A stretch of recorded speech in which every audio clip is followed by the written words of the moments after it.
Okay, magluluto naman tayo ngayon ng kinilaw na labanos. Mga lodi ito. Then labanos natin, 4 to. Lalagyan din natin siya ng sibuyas, bawang, tapos liver spread.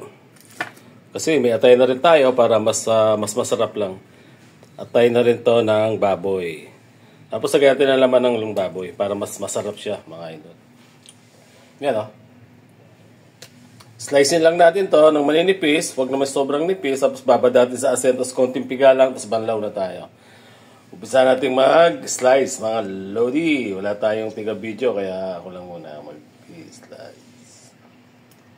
Yan, i-slice na natin. Babad lang natin siya sa ating asin. Yan, no? Medyo malalaki siya, hindi gano'ng manipis para may crunchy naman. Tapos lalagyan nyo lang ito siya ng asin. Asin lang, mga idol. Sayaan nyo siya, mababad. Lumabas yung konting katas. Masugasan nyo. Ayan, asin to. Lagyan lang ng asin. Tapos lamot-taki ng konti. Mamaya magasabaw yan, tsaka natin siya banlawan. Hindi naman yung sobrang tanggal na tagal lahat yun. Yung parang kinilaw na sisig na nilalagyan natin na pa. Ito iba to, ilulutuin natin ito. Magtutubig yan mamaya idol.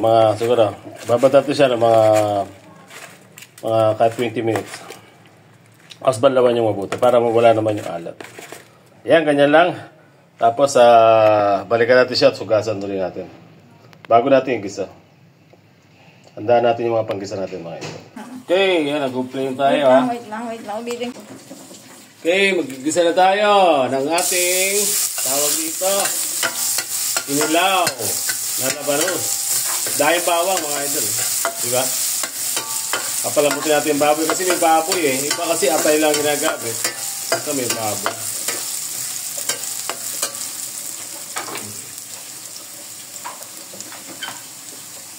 Lagyan na natin yung ating sibuyas.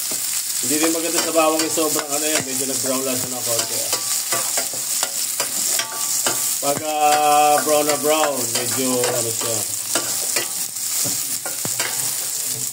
Yan, pwede na natin lagay yung ating baboy. Ito yung baboy Iyan Kasi may baboy tayo, kaya papalambutin natin ng konti ito. Pag medyo malambot na, tsaka natin lagay yung ating atay. Habang nakababad sa asin yung ating labanos. Kaya balawan ko na. Atay lang natin lumambot na ng konti. Ayan, pag lambot yan, habang nagpapa-atay tayo ng labanos natin, ito nakababad na Kaya lumabas yung tubig yung tubig diba? Nagtubig yung labanos. Tama na to, pwede na natin itong banlawan. Yung strainer tayo. 3 beses yung banlawan para mawala yung alat. Sarap to, lutong may paisiya. Sa may paisiya, nilagyan pa nila ito ng buong dugo Okay na. Okay, balikan na lang natin. Hugasan ko lang muna. Okay, hugasan na natin. Kasi maraming asin Ayan yung asin niya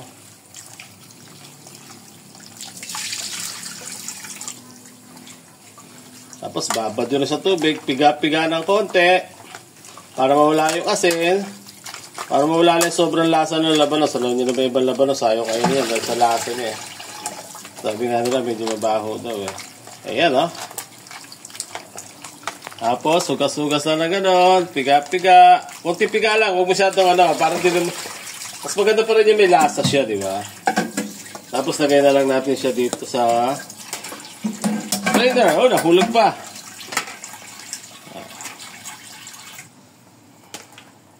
Iyon, patiktikin na lang natin. Tapos konting hugas na lang to, mga idol. Okay. Okay na. So, tuyo na, pwede natin ngayon lagay yung ating atay. Yung iba kasi, puro atay lang yung ginagamit Konti lang atay natin. Hindi sila gano'ng mahilig sa atay dito Atay ng baboy mga idol, Lalagyan din naman natin liver spread Yung iba, atay lang, walang baboy. May baboy lang. Ito. Sama natin sa aming atay. Gisa. May bawang sibuyas na to. Ngayon, lalagyan na lang natin yung paminta natin, mga idol. Dinurog ako ng paminta. Wala kami durog ng paminta eh. Pilo masyado. Ito, paminta. Nakalagay sa plastic, Masarap to pag mga paminta. Yan. Tapos, lagyan din natin siya ng tak-tak-tak. Konti lang. Tapos, lagyan din natin siya ng pates. Lagyan ko siya konti pates kaya na parang kulay. Papatesan na natin. Para mawala yung lasa ng ating atay. Iyon. Pag medyo luto-luto na yung atay natin, tsaka natin lagay yung ating labanos. Ayan. Naluto na yung ating atay. Alam mo yung atay, hindi na magano luto. Mabilis pala maluto yung atay, no? Hay, yung iba niyan, kinakain ng hilaw yan sa Thailand. Kinasaw-saw lang sa asin na may suka. Talagang hilaw, pagkakatay ng baka o baboy, kinukuha nila yung part mo lang. Kinakain nila ng hilaw. Then, lalagay na natin yung ating pampalasa pa. Liver spread. Pwede, ito optional to Optional tong liver spread. Pwedeng wala. Pero matingkad yung lasa pag may liver spread. Ayan, Tunaw-tunawin lang natin. Naghahabol tayo, para pa may ulam to. Kasi, malapit na kami sumahod Bibili kami ng lechong baka 1 kilo. Lechong baka. Yung lechon namin. Meron sa Andox pa. Meron. Doon na kami bibili. Pag sahod ko, 5,000 lang naman Alam mo, sa loob na, 5 taon, 2 taon, 5 taon yata. Ngayon uli kami sa sahod. Pag alam din nakasahod. Yan, malambot naman na yung baboy. Pwede na natin lagay ngayon yung ating labanos. Yun, 4 na labanos yan. Lagyan natin yung iba. Malinisin yung kami natin. Ayan na.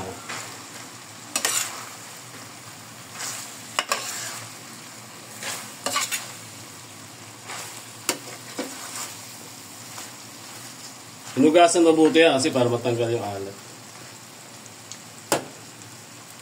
Tapos, lagyan natin ng konting water. Mukhang dry na dry Lagyan natin ng konting sabaw, mga idol. Kalating baso lang.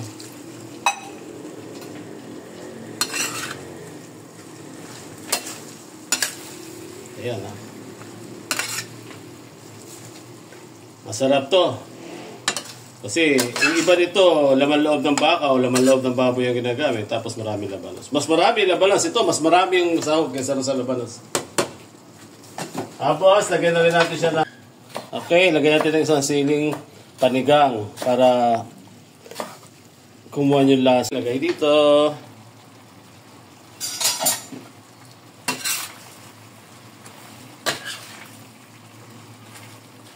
Okay.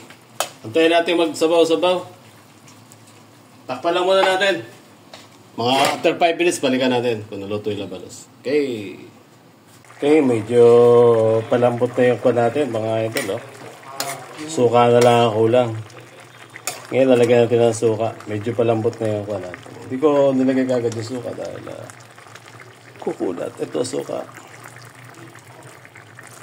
Asin yan kung anong asim gusto niyo. Para magmukha talaga siyang kinilaw. Yan. Ayan lang muna natin kumulo. Huwag nyo tatakpan. Para sumipa na yung lasa ng ating kinilaw na labanos. Antayin natin kumulo. Balikan ulit natin siya.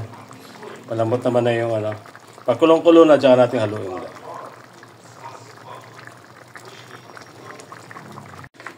Okay, tinakpan ko natin. Tikman na lang natin. Kung okay na, luto na to. Kain na uli. Wow, sakto lang yung asim. Panalo na to. Okay, kain na tayo mga idol. Kinilaw na labanos. Napakasarap. Atay na atay ang lasa. Mga, o na!